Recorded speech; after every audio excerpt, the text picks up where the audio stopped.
Hello hi friends, happy Sunday. చూడండి మా ఇంట్లో వంటలు అయితే అయిపోయినాయి, చేయడం అయిపోయింది, నాకు చేసింది ఏదైనా చూపి అన్నం ఉంది చూపి. ఇది వచ్చేసి మటన్, ఇది వచ్చేసి అన్నం, ఇది వచ్చేసి చికెన్, ఇవి వచ్చేసి పరోటా పట్టు కొట్టి తెచ్చుకున్నారు ఫ్రెండ్స్ పిల్లలు.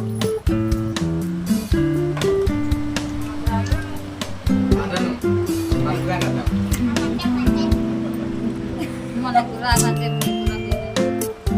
ఇక్కడ దిగుమే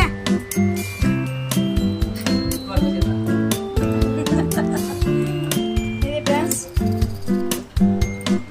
సండే కాబట్టి మేము అందరం మా అక్కల ఇంటికి వచ్చినాము, అందరం కలిసి తింటున్నాము. ఓకే ఫ్రెండ్స్, బాయ్ అండి ఫ్రెండ్స్. Okay friends.